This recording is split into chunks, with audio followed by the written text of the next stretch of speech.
obviously count stitches before you pull out the hem, just for future Melissa's sake.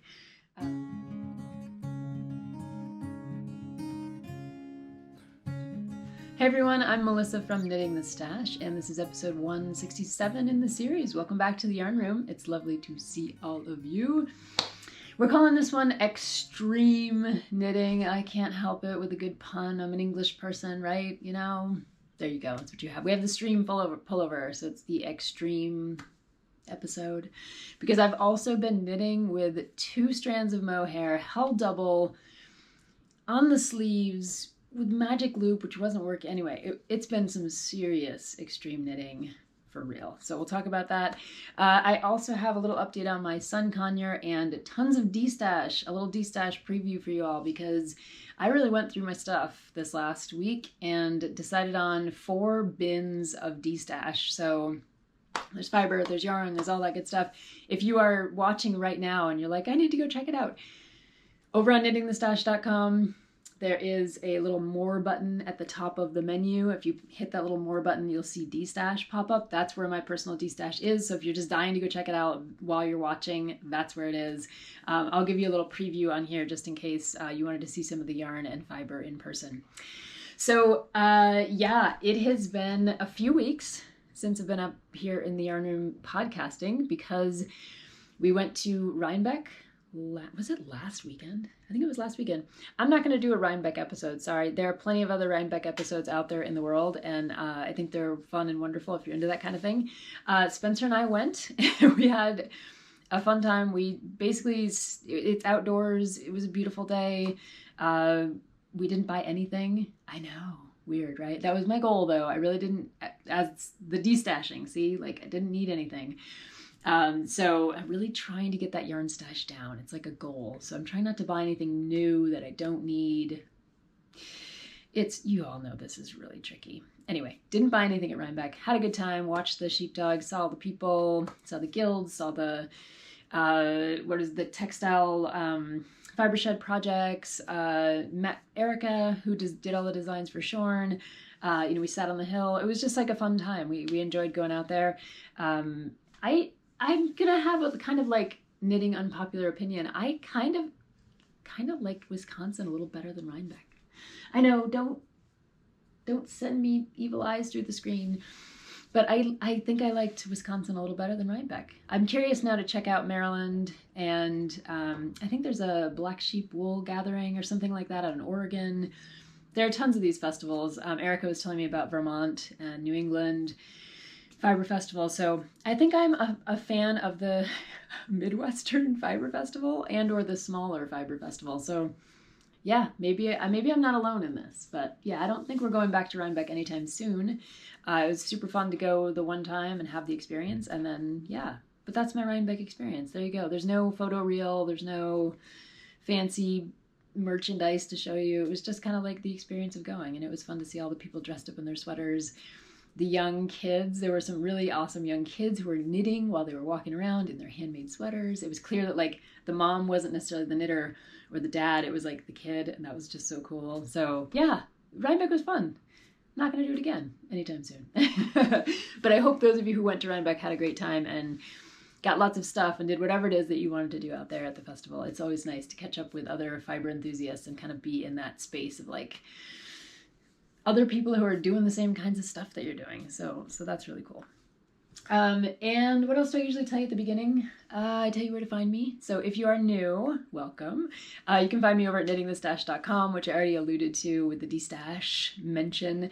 That's where all my online classes are, the Flock Farm Yarn Shop, where I support and show you and catalog and I don't know, what do you want to showcase? That's the word I'm looking for. Other indie yarns from around the United States. A lot of small batch yarns are over there, so go check them out. But yeah, knittingthestash.com, where you can find me. So the stream pullover. You have seen bits and pieces of this in the last few episodes because I started knitting this before I got to the mohair sweater. So this one has been in the background for a very long time. I did wear it to Rhinebeck. It was my Rhinebeck sweater just because it was the sweater I finished right before Rhinebeck, so it felt appropriate. It is an old Isabell Kraemer pattern from when I think she was working with Swan's Island, if I'm remembering right. Let me pull out my little, yeah. So it's Swan's Island, and I have all the yarn tags from the yarn that I was using, that's how I know. I did use the yarn that was called for in the pattern for once, I know, right? So we'll talk about the yarn a little bit, but this was like a collab, an early collab between her and Swan's Island. It's called the Stream Pullover, and there are a few things to note about it. A bunch of modifications I made, and then a few things I'd note if you are interested in knitting it. So let's start with its basic instruction. It is a top-down sweater. Typical Isabell Kraemer awesomeness in terms of the design. I think you all know I'm a huge Isabell Kraemer fan. I've knit not a million, 1, 2, 3, 4, 5 or 6 of her sweaters at this point. I just like them. They fit me. They're my style, etc. Right? I mean, we all find designers that we love. So the things about this one that were interesting to me is that because it's an older pattern, I want to say it was like 2016, 17, something like that. It's not size inclusive and it hasn't been updated. My guess is that has to do with the fact that it was a collab with Swan's Island, and so maybe Swan's Island owns the rights to the pattern or something like that, or they just haven't updated it. I don't know. But Isabell Kraemer's patterns tend to be size inclusive, especially now. So this was kind of an interesting outlier to find an older pattern like that. It is top down, and you can see at the top you have, it's 3 different yarns. So it's this indigo dyed yarn at the top, and then you're interspersing or striping this kind of gray silvery yarn with a variegated yarn. So the stripes are kind of cool because they change color with the color of the yarn. So this is, let me pull this all out. So this is the actual indigo dyed yarn. Now there are some interesting things. Spencer was asking me, my husband was asking about working with indigo, and it gets on your hands a little bit. Once you wash it, it seems fairly stable to me in terms of it's not going to rub off as much once you've washed it a couple times. But I'll leave that up to you. So the first yarn is an indigo dyed yarn, and it is, I'm trying to remember which one is which. So this is a fingering weight yarn, and it says do not leave in direct sunlight for long periods of time, and that's what often people would say about natural dyed products. But acid dye too, if you leave anything that's dyed in the sunlight for too long, it will start to fade and get a little funny. So this is 100% certified organic merino wool, and dyed with indigo, and they batch it so you know which number you're getting, just like a color batch. And then the silver that I was mentioning this is another organic merino and black alpaca. So it's like a heathered yarn. That's how they get the silver color. It's how I blend Shorn 5 too. So, and Shorn 4 and Shorn 2. Any of the grays that I've done with Shorn, the indie yarn that I have been producing each year, they tend to be blended. So this is a blend of merino and alpaca, which gives it that kind of drape that you can see here, and dyed silver. The indigo striped variegated yarn is a resist dyed yarn. So they put kind of like almost like ties on the yarn, and where the ties are, the dye can't get in, so it resists the dye. And then when you take it out of the dye bath, you take the resists off, and you end up with this places where the dye was able to access the yarn and places where the dye wasn't able to access the yarn, and then these kind of in-between places. So that's what that middle one is. And I think it is also a 100% merino. Yeah, so this is all 100% merino except for the silver, which has a little bit of alpaca in it. And the dyeing is actually the pretty interesting part of these yarns. This is what the silver looks like just in the cake. You can see it looks a little bit more shiny and lustrous in the sweater than it does in the cake, I think. Though maybe in the light it catches it a little. And then this is the variegated skein that's resist dyed. And I think you can see, you have the white strips. If you pull out a piece of it here, you have the places where, it's very dark blue. I'm hoping you can see this. And then the places that it gets to be pretty white or non-dyed. So those were the 3 yarns I was working with. Once you get past the upper part of the body, you're just working with your 2 yarns, striping, you know, these 2 yarns together. And I just dropped a piece of something down there. So these 2 yarns are the ones that are getting striped together. One of the things that's cool about this striping process is that because it's variegated, I feel like this doesn't do the whole horizontal stripe thing quite as much as other sweaters I've seen. It really does feel a little more kind of like the pearl coat that Isabell Kraemer did later, like a little more like broken up because of all the different colors and where they land and everything. I quite like it. This, I think I might have mentioned, this is a sweater that I saw a long time ago on Ravelry, right around when I started knitting back in 2012. Well, I mean, a couple years after I started knitting. I started in 2012, I think. So like 5 years into the process, I saw this sweater when it came out, and I fell in love with it, but I thought maybe I felt like I wasn't quite up to doing it then, or I don't know, I just didn't pick up on it. I was like, I'm not going to do this one right now. And years later, so almost, let's see, but like 8 years later, decided to finally knit it, and I'm in love. I mean, I love this sweater. It's just such a great, it's like a shirt rather than a sweater. So Spencer, we were walking around Rhinebeck, and Spencer was like, is it kind of hot to be wearing a sweater right now? I was like, no, this is perfect, because I had a little like undershirt underneath it, and then just this lightweight kind of shirt sweater. And it was like perfect. It was like 60 some degrees, and was nicely breathable. So it just had this perfect kind of thing going on. It's a great weight. It's a great weight for a sweater. It's been folded up in my closet since then, so that's why you've got a few of these creases on here. A few things about the construction that I would note. There's not this looks like a buttonhole up here. It's a really cute little opening that you create just in the upper part, and then you just sew it together. You're supposed to add a button. I haven't done that yet. I kind of like it just like that. I think it's a nice little detail. Okay, modifications. Let's do modifications, because you know I love to modify things. I made a wider neckline on this one, and that was partially because I wasn't quite believing in the number of stitches that were going into the neckline. I think I was also probably working a little bit out of gauge as usual. So I made the neckline a little bit wider, which has worked just fine. When you put it on, it really sits on your shoulders. This is one of those Isabell Kraemer necklines that's not finished. So you start with it this way. I mean, this is the cast on. And then you don't go back and add an I-cord or anything else to it later. This is it. This is the neckline. I have seen some project pages where people have gone back and added an I-cord edging, or, you know, even some ribbing or something like that. Totally up to you what you want to do, but I think this kind of sits very nicely. It's like more of a boat neck, and I think that's kind of cool because it kind of suits the whole proportion and style of the sweater, so I'm down with that. But I did make mine. I went up, I think, the next size up for the neckline, if I remember right. And then I didn't work the special hemline at the bottom. So there's this special kind of like short rows in the back, kind of makes it swoopy. You know, it's a little rounded at the bottom. If you look at Isabell Kraemer's kind of sample, which I loved, I think it's beautiful. But when I put it on this sweater, I finished the whole thing, the bottom with the whole hem and everything. I steamed it, and I could see that it looked twisted, and it really looked like a little bit like this. It was very strange. And so I steamed it again. I put it on my body. I was trying to figure it out. I took it off. I actually pulled out the entire hem, and I was like, well, I'm going to count stitches and make sure that everything was, you know, the right thing to do. Obviously, count stitches before you pull out the hem, just for future Melissa's sake.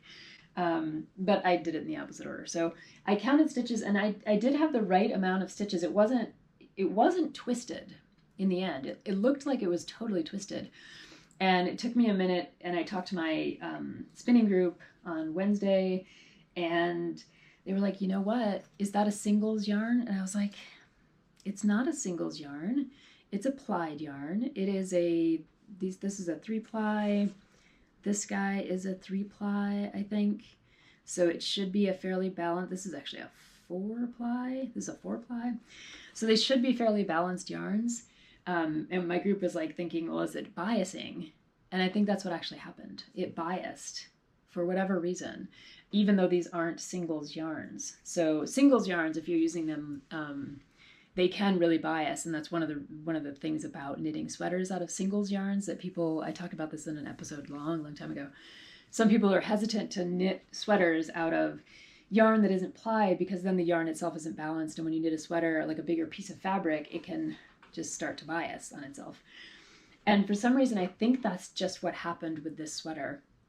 So the solution that I came up with was to just knit a regular hem without the extra short rows shaping, that, you know, so that it wasn't, there wasn't a split hem, and there wasn't any shaping to accentuate any biasing that was actually happening. So I think it looks pretty fine now in this way. You can see it's not, it doesn't look twisted. The side seams, the faux side seams are kind of hitting in the right places on either side. So there's not even a sense of like, it doesn't feel twisted. And when I put it on my body, it doesn't feel twisted.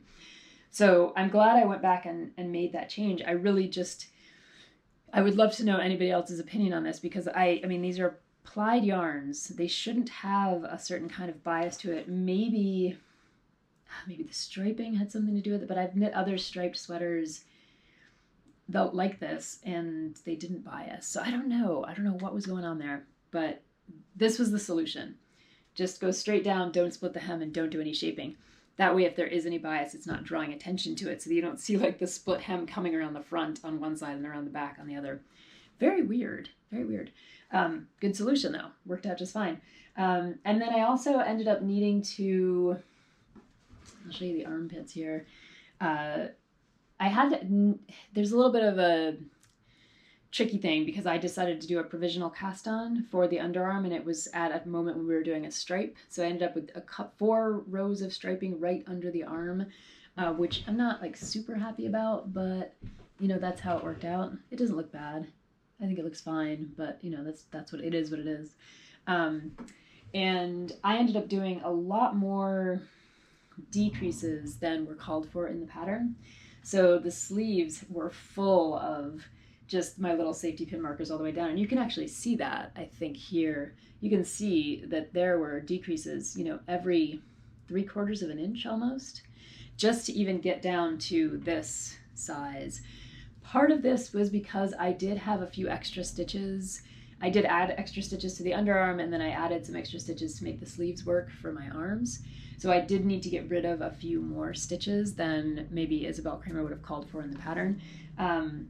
But in the end, this is a sweater that doesn't have a ribbed cuff, so it's not holding tight to your wrist. It's kind of actually come back in fashion this year. The Mohair sweater I'm working on doesn't have any decreases in the sleeves, and so the sleeves are just left kind of billowy all the way down, which is how this ends up fitting, which is fine with me. It's great. It's just a shirt, really. It's not a sweater where, you know, you're trying to maintain your warmth and you're trying to keep your cuffs tight to your wrist to keep the heat in, and you know, all the things that sweaters do. This feels much more like a shirt, and so it's kind of cool to just have a straight sleeve that just kind of sits at your wrist. You can like roll it up or not or whatever. So those were a couple of the things that I did. I did end up adding the body shaping to this one. I don't often add body shaping. I think most of you know this by now. I tend to just go with the straight body. But the shaping that was included here was kind of nice. It's just a basic shaping along the sides, the side seam. And I didn't do quite as much as is called for in the pattern, I don't think. I think I just did 3 of the decreases and then 4 of the increases, so that it does have a little bit more room around the hips.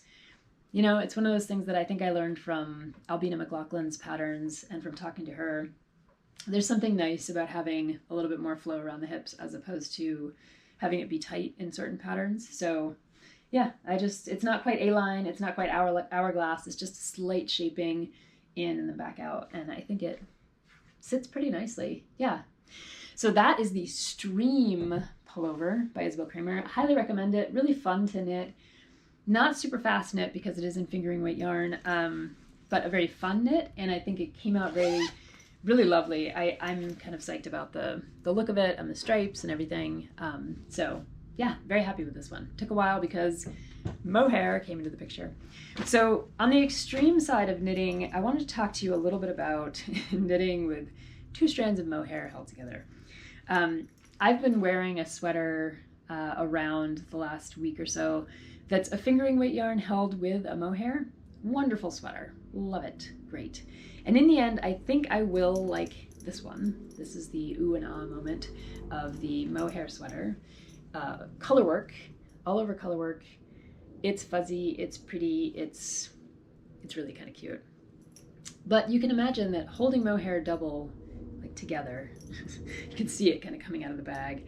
Every time I'm knitting this on Zoom or, you know, on any kind of camera, you just see me kind of like dealing with this floating fibery fairy floss.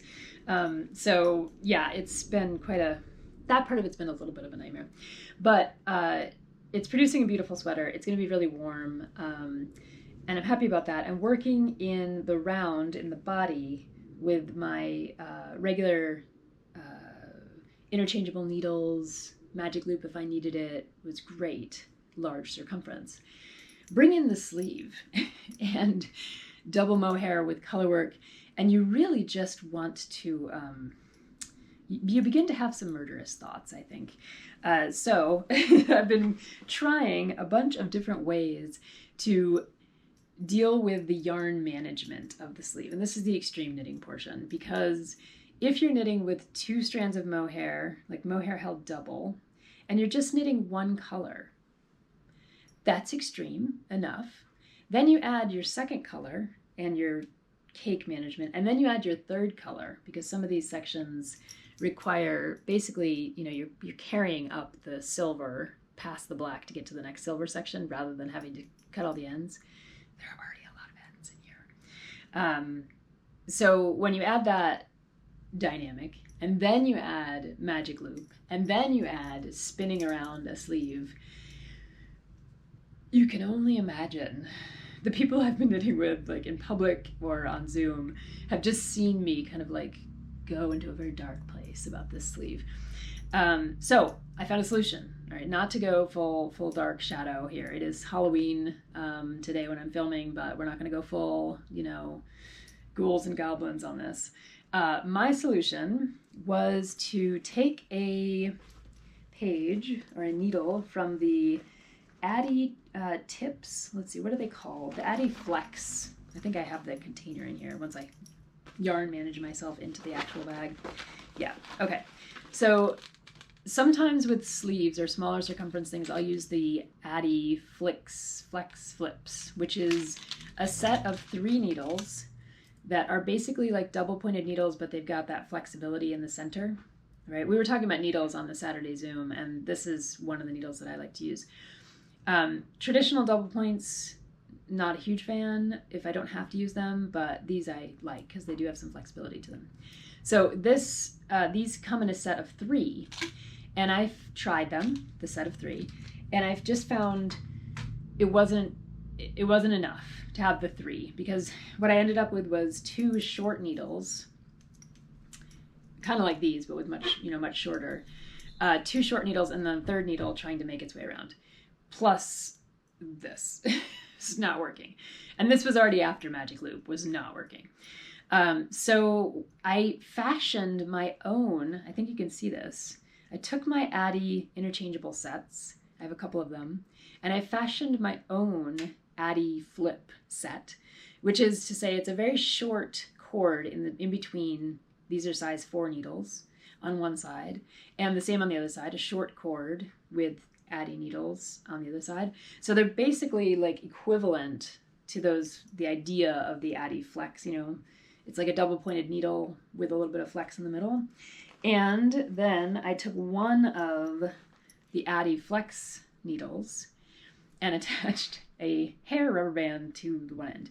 Because see, the tricky thing about these needles is that the size that I have is very small, tip to tip.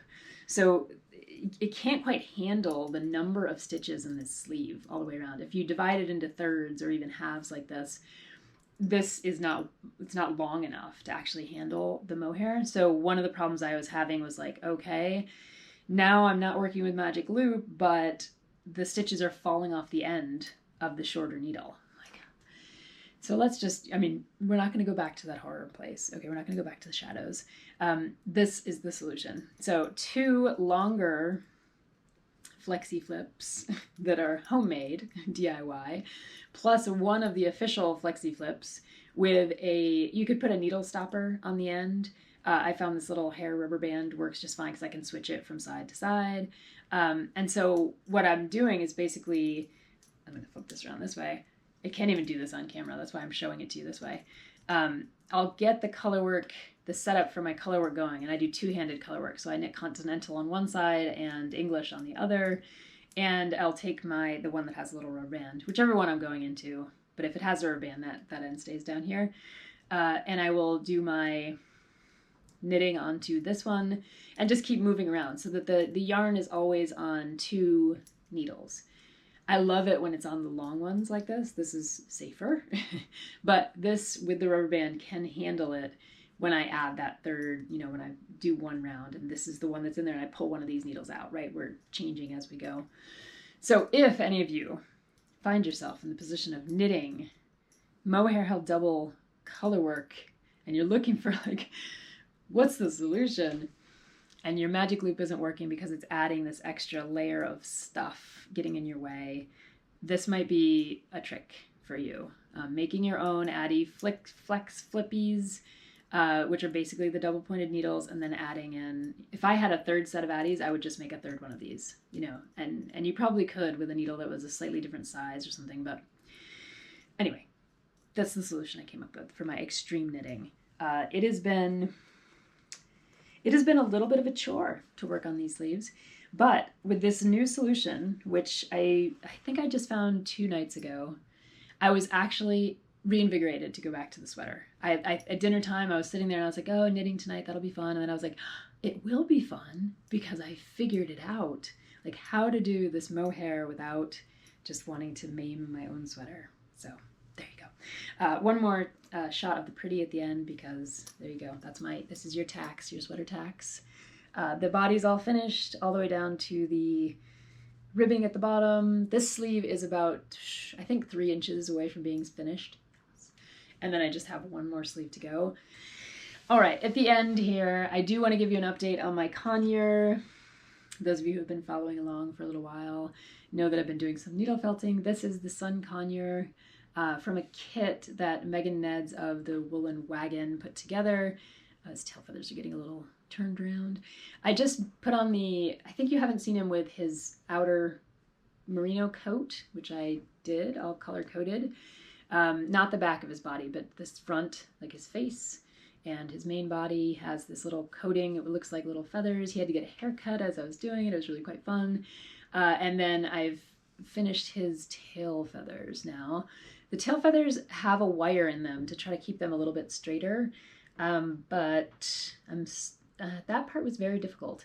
I'm not these aren't as perfect as I'd like them to be. They're a little bit more lively and wavy and organic than I think they should be. I think they should have straighter, flatter edges. And I think Megan had a good technique for doing that, but I didn't follow her example. I just was like trying to get through them. So because they were kind of complicated to put together. So those are the tail feathers that I've added. I hope you can see them on the camera. And this guy just now needs me to build up the rest of his wings on his back to kind of complement the rest of these feathers. But I think he's coming along. He's getting to be really kind of cute and have like his own little personality. Somebody was suggesting that I just, during the next, podcast, I just kind of do this and like talk to the parrot, which it could be. It could be how I do the rest of the podcast from here on out. I think you would need a name, but maybe you all have some suggestions for that. So yeah, this is the Sun Conure. It's coming along very slowly, and yeah, needle felting. Love it. If you haven't tried it, I hope you will because it's fun. But we all have these fun other crafts that we work on, whether it's weaving or crochet or spinning or whatever. So I hope you have one, and I'd love to hear about it. So I think that's about it for this episode. I did promise you a look at the Destash bin, so you'll catch a little bit of that footage at the end here. And yeah, wherever you are and whatever you're doing, I hope you enjoy your knitting and your weekend, and I will see you in the next episode. Bye-bye.